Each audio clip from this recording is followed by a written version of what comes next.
WHPC. Welcome to My Hometown, the program that explores clubs, organizations, businesses, and issues across Nassau and Suffolk counties and sheds light on the different towns that are making a difference. A great day to you and welcome to another edition of My Hometown. I'm your host, Bill Horan, along with Nassau Community College student Zach Turkel.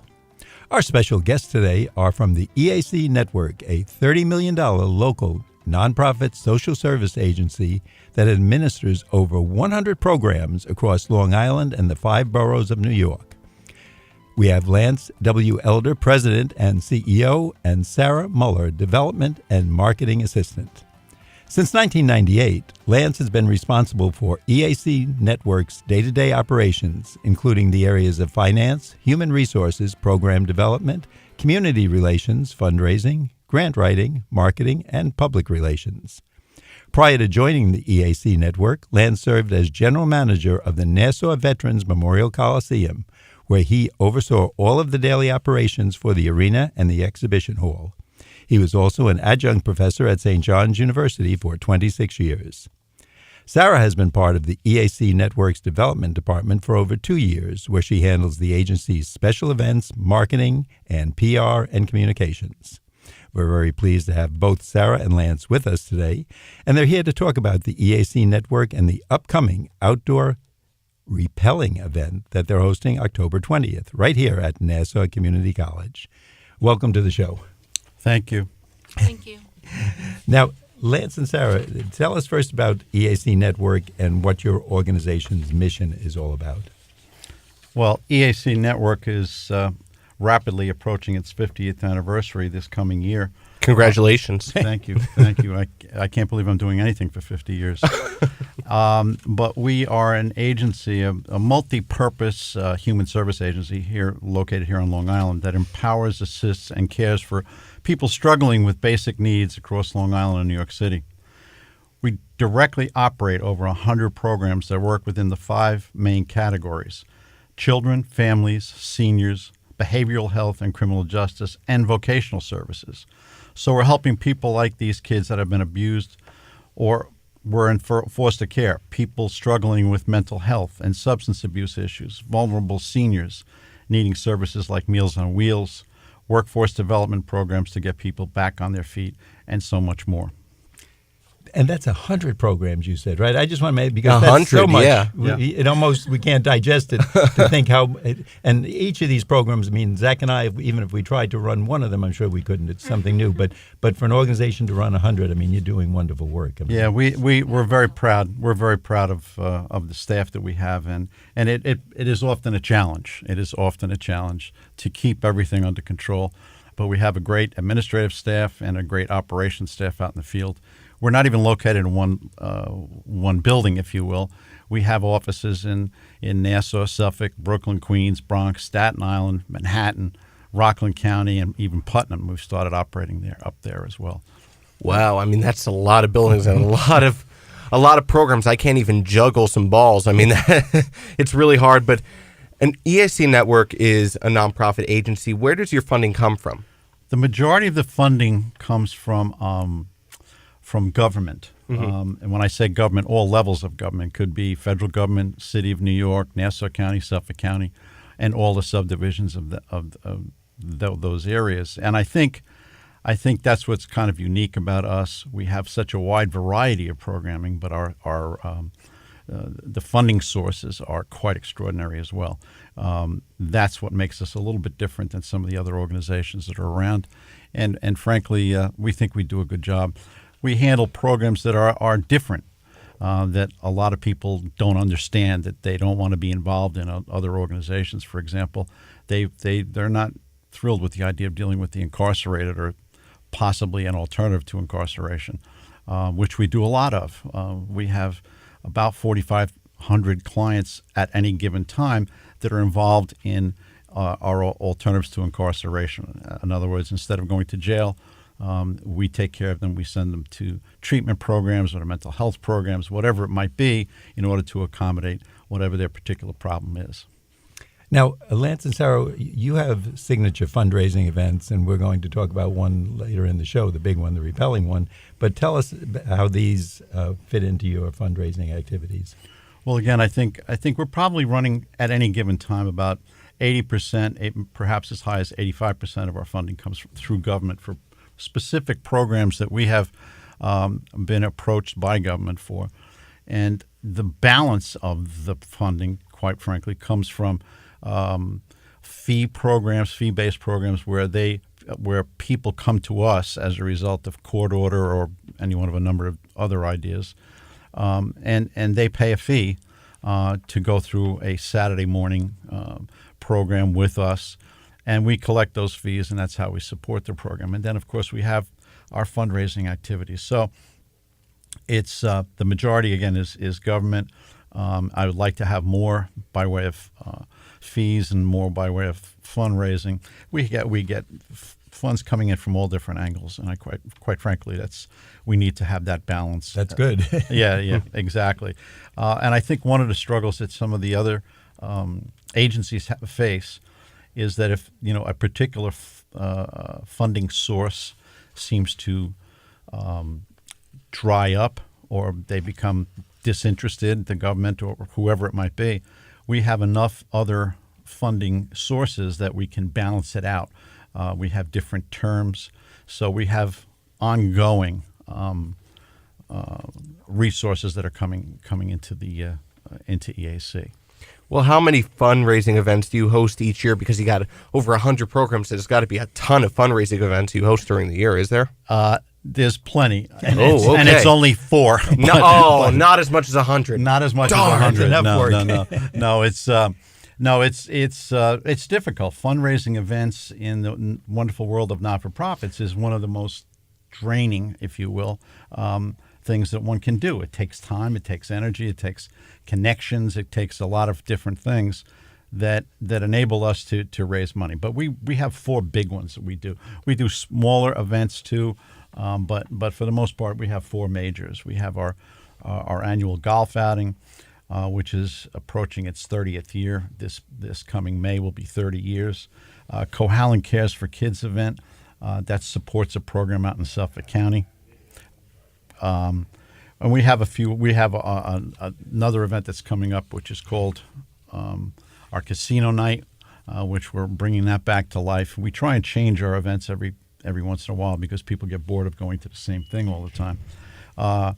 And then finally, our Over the Edge event will be held this October 20th, right here at Nassau Community College. I have an idea, Bill, before you ask your question. I have an idea for a fundraising event, and I think Bill would like this. Why don't we create a fundraising event about French fries? How about that, Bill? I think consuming or cooking. I'm thinking consuming, but is that the direction you're going? I would love that. I would love that. What's the guy's name? Joey Chestnut? Should we get him? Maybe when he says he would love it, he means he wants to consume. He's hungry. He's hungry every time we do a show. So yeah, I thought you were going to say guess Zach's weight, and people would come up and have to guess their weight, and then make a bid on it. Zach, you and I could get into a contest where people could guess both our weights. That would be fun. Yeah. Now, Sarah, we're gonna stay away from this weight guessing, you and I. So tell us about Over the Edge, the fundraising event, and this is the second year you're hosting the event. Is that correct?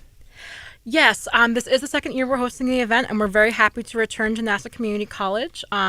Last year we had somewhere around 80 to 90 brave individuals rappelling down the tower. It is 170 feet, and it is quite a safe event. So leading up to the event, everyone raises donations for our agency by reaching out to friends, family, and colleagues, and all of those proceeds are going to go right into our programs. So that's they actually get to rappel down the. Now I think the Yankee general manager Cashman did that, or if I remember, no, not here, but on a program, something like that. He rappelled down a building, etc. And you tell me, because the first thing we think of is it dangerous, but you said the worst injury anybody ever had doing this is a bee sting. The only claim that Over the Edge has been doing this for, I think, over 10 years, and the only claim to their insurance I've ever had is a bee sting. They are very safe, and it's slightly safer or not safer, but it's a little different in New York because the event runs kind of like a carnival. So each day that they're there, the state of New York is going to come and inspect it, which is a little bit different from how other states run. So that's how it works in this area. So the town labor is going to come and inspect the equipment, and nobody's going to get injured during that event. Now, so we can get some of the businesses that are listening into this.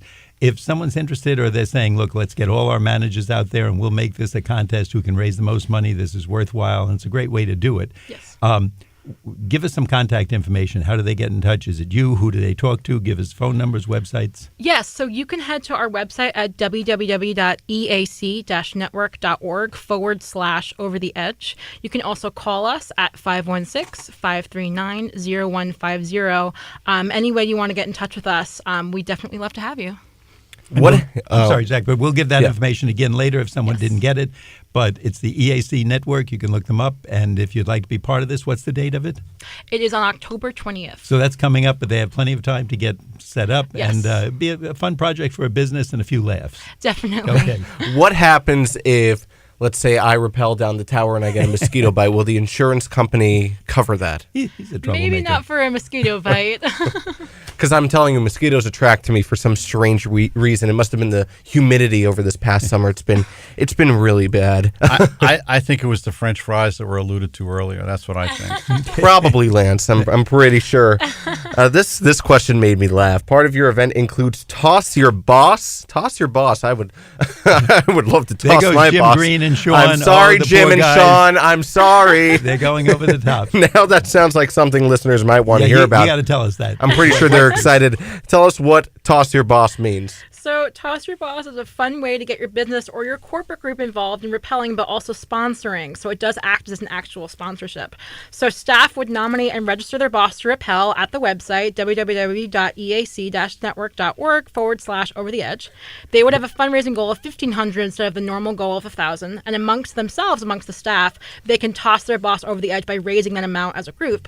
So then if the boss decides that they don't want to go over over the edge at the very end of it, they can make a matching donation and then nominate one of their staff to go over in their stead. So all Toss Your Boss companies get sponsorship perks and recognition at the event, and it's a great way for corporate groups to get involved and help out a great cause. So this year we already have 3 companies participating in Toss Your Boss. They really want to get rid of their bosses. Now you know who's popular, but the boss can, as you said, it's for fun, and the boss can buy out. He or she can they match can. the donation, Yes. and they don't have to do that. And if so they far, don't want the to. companies that we've had so far have been great sports, and they've been very interested in actually going over. And it's a good company bonding activity, I would guess. It is, yeah. You can wear your company T-shirt. You guys can all do it as a group. Last year we had PayPro is the one that I can think of off the top of my head. Also Aflac, I believe, all did it as a group, and all the employees had a lot of fun doing it as a team. It's a great activity. Bill, we should do it together. You can do my part, and I think I'll be the one paying the extra fee. I would do it. And Sarah and Lance, any notable names that we would know? You mentioned some companies, and yes. So let's thank them for what they're doing. So last year we had Meryl Zorn, who is the president and CEO of Zorns of Bethpage. So she is coming back. She also had her turkey mascot come with her, and the turkey will be back this year. So that'll be very exciting. So you're telling me a turkey will rappel down the tower? Yes, we did. We have some really fun photos. So what happens is that Jim will bring his camera for that. I want to see the turkey rappelling. What happens is that they bring the mascot costume, and one of the Over the Edge staff does it for them. And because they're one of the staff, they're much more comfortable. So last year he was like doing flips, like he was like upside down for a while because he knows what he's doing. So it's pretty fun to see the mascot go over. I think you're going to have a fun time and get a lot of publicity out of this event. We also have Suffolk County Executive Steve Vallone, and we actually also will have Laura Curran, which is the Nassau County Executive, and the Labor Commissioner as well. So we're excited to have all those people join us, and they're all really excited to get involved. You've got a good crew, and it's a good time to network and meet and greet for other businesses to come over and shake a few hands. It's fun, but it's also networking. Lance and Sarah, at this point in the show, we're going to take a brief break from my hometown on 90.3 WHPC. If you're just joining us, our special guests today are Lance Elder, President and CEO of EAC Network, and Sarah Muller, Development and Marketing Assistant. EAC Network is a nonprofit agency that empowers, assists, and cares for people in need across Long Island and the 5 boroughs of New York City. Stay with us for more with Lance and Sarah on the second half of My Hometown. Hope you enjoyed your meal. And I just want to say, he's lucky to have a brother like you. Lucky? Caring for my brother is far from easy. Waking up every day, lifting him from the bed to the wheelchair to the car to get him to therapy on time, it's no small task between the doctors and the diagnosis, but nothing can disable this love. This is my big brother, my hero. He's part of me, like my arms and legs, so I'll be his. See, there's no time for tired. This starts again tomorrow. He'll be waiting for me. I wake up for him.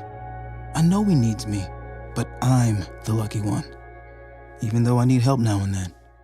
If you're caring for a loved one, visit aarp.org/caregiving for care guides and community, or call 877-333-5885. Caregiving Resource Center. Support for your strength. Brought to you by AARP and the Ad Council. My Hometown is made possible by Herald Community Newspapers. For more local news, visit liherald.com. Got a story to tell? Call 516-569-4000. WHPC. And now we return to My Hometown. We're back on My Hometown. I'm your host, Bill Horan, along with Nassau Community College student Zach Turkel. We're back with our special guest, Lance Elder, President and CEO of EAC Network, and Sarah Muller, Development and Marketing Assistant. Lance and Sarah, thanks again. We're glad to have you with us. And we'd like to know more. You have, I think you shocked me with over 100 programs that you help people in need. Can you tell us, I know you work with children, the youth. You have a Chance to Advance program. Can you talk about that a little bit? The Chance to Advance program, but let me just jump back for a second. I want to thank you guys for giving us this opportunity. No problem. This is very special to us, and we appreciate the opportunity to tell you about EAC and to tell you about our upcoming fundraiser. But youth in foster care are at much higher risk of incarceration, substance abuse, and teen pregnancy. So Chance to Advance works to reduce those risk factors for youth in foster care by promoting the skills and enrichment opportunities through one-on-one mentoring and group activities. So we pair up a child in foster care with a volunteer mentor who acts as a positive role model for the child and who opens the door to opportunities and experiences that the child may not have had otherwise. Chance to Advance is actually in need of male mentors. So if anyone, male or female, is interested in becoming a mentor, they should contact us. And again, we've given this the website a couple of times, www.eac/network.org, and you can look up all the various programs that we have, and including volunteer opportunities. So we look forward to seeing you on the website. And I think you said you were based in Hempstead. Is that correct? Mm-hmm. Well, our office, the administrative offices, are in Hempstead. We have a senior center in Hempstead. We also have a senior center in North Merrick, in Long Beach, and in Port Washington. We have programs all over, quite frankly. I mean, you have so many good programs that people are out there, retired teachers, people with a lot of abilities who say, what can I do with my time? Maybe young people in college who have some off time who want to get worldly experience. This is a great way to start. Go out and you're helping someone and doing a lot of good and learning how things work in the world. So we have, quite frankly, we have a lot of retired teachers that we have a mediation program that they get involved in. We have various programs that provide an opportunity for people to get involved with EAC and to help others. It's quite an extraordinary company. I started, as you mentioned, Bill, I started at the Coliseum. I was on the board of EAC, and I thought I knew what we were doing at EAC as a board member. But as I took over the position some 20 years ago, I was shocked to learn how many different things that we do and how much we aid the community. So if somebody's really interested in doing some extraordinary work, they can take a look at our website, and you'll find many, many opportunities. Zach? You also mentioned earlier that some of your programs are in the area of the families and communities. Tell us about your Teen Driving Equation program that offers educational workshops for teens and parents on positive driving skills and responsibilities. We have some interesting programs, and this is absolutely one of them. Our Teen Driving Equation program aims to enforce positive driving skills and responsibilities amongst teens so that they develop some safe driving habits. Car crashes are actually the leading cause of death for teens 14 to 18. So our program works to prevent these fatalities by targeting parents as key players in influencing their teens to drive safely by promoting the use of seat belts, reducing excessive speed, by not texting while driving, one of the key factors, and other safety measures. The program also puts on a lot of events directly at high schools to teach students the consequences of distracted driving. So I think one of the things that we've been stressing as of late has been, not being on the phone, not being on the cell phone, and not texting while they're driving. See that, Zach? Put that cell phone away. I'll try my best. And Bill. watching you here. Lance has his eye on you. Lance and Sarah, again, this stuff sounds so impressive, and 100 different programs. If someone just even wants to know what's available, maybe they just have no idea you're out there, could you slowly give us the information, the contact, where to call, where to go, website that we should take a look at? Sure. Our website is www.eac-network.org, and you can also call us at 516-539-0150. Easy enough to remember. And again, it's the EAC Network, just 3 letters. If you forget everything else, start with that and you'll find them, and either become a volunteer, join in with the staff, or maybe you are in need of some help and they have a great program for you. Now, you also have services that work with the Health and Criminal Justice umbrella. Tell us about the Alcohol Education Program. Our alcohol education program is a 12-and-a-half-hour educational group series to help people who drive while intoxicated understand that their behavior puts themselves and others at risk. During the groups, participants engage in interactive journal writing and enhancement activities to learn about the use and abuse of alcohol. The individuals themselves actually draft their own plan of action to change their behavior and have to pass a test to complete the program. If our staff determines that the individual is in need of treatment for alcohol dependence, then we will refer them to a licensed treatment program and other supportive services. We do a lot of referrals to keep folks that are struggling with various issues, whether it be mental health, substance abuse, alcohol abuse, etc. We refer them out. We do have our own small treatment program in Hempstead, but there are others that we're able to refer them to. And who knows, maybe one of those drivers is the person we're driving next to, so we're very grateful that you're doing this program and conducting it. So. Absolutely. Yeah, the EAC Network also provides service that assists seniors and the incapacitated, like Meals on Wheels, which is one of the most recognizable programs here in Nassau County. How is EAC helping this undeserved population?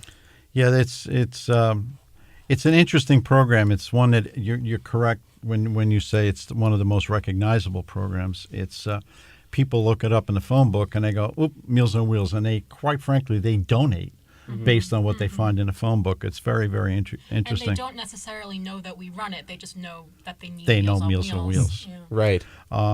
We have about 1,200 seniors that we help out and with meals that are delivered to their homes. But I think one of the key factors is that it's not just about the meals, although that's an important criteria, and it's quite frankly the driver, the senior that can't get to the store, that can't get out to get food for him or herself. But one of the other things is that we're able to kind of keep an eye on them with our drivers, with our volunteers, etc. Because what often happens, if something, some individual falls and they're not in touch with anybody, our driver or our volunteers will go to the home to drop off the meals. And if there's no response, we have actually called the police to get into the home and make sure that the person is okay. So there's multiplicity of things that are taking place as a result of that contact. I think for the seniors too, they almost feel maybe invisible at some times because they just pass by and someone will step aside for them or be polite, but there's no meaningful conversation. And aside from the food and you say the health needs, of course, but what a great way. And all those seniors, that's somebody's brother, sister, father, uncle, aunt, and we don't want something to happen to them. Unfortunately, some of their relatives might be in a different point in the country where they're not nearby. And the fact that you can do this, or someone can even help out by, I guess, being a driver, contributing maybe either money or food services, if they're in that area, that would be wonderful for them. Or a friendly visit as well. Yeah, just that I think would be great in many cases. Now, you have something else called Mission Employment Program, which works with at-risk young people between 18 and 24. What is that?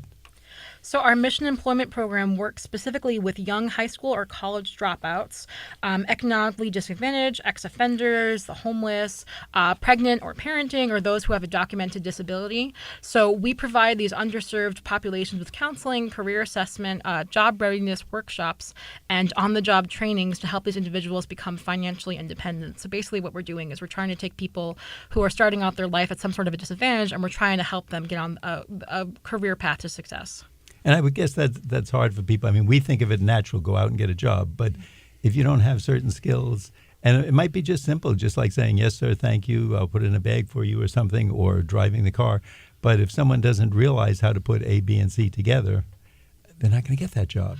Well, and it could also be that depending on what their home situation is like, maybe they're coming from a home where they weren't taught those kind of things, or maybe they don't have the right kind of role models. Maybe they just weren't, you think that it's so simple, but maybe you just came from a home where that sort of thing was taught and ingrained in you. Maybe this person didn't come from that. So that's what we're just trying to get those people on the right path. And also it keeps them, I mean, it might sound funny, but out of trouble. They're actually working. They're doing something good, which internally people say, why would I want to work? But it does make you feel good. It makes you feel productive, a part of society. Definitely. And it might be bringing out some skills that they might have. It might be musical or business. They just never knew they had them because nobody kind of watered it a little bit and helped it grow. Yeah.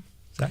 So I'm pretty sure with all the programs that you have, I'm pretty sure you've had a very high success rate. Can you tell us some of the great stories about EAC Network and how your organization is changing lives? Can you tell us one example or maybe two examples on some success stories? There are so many stories, quite frankly.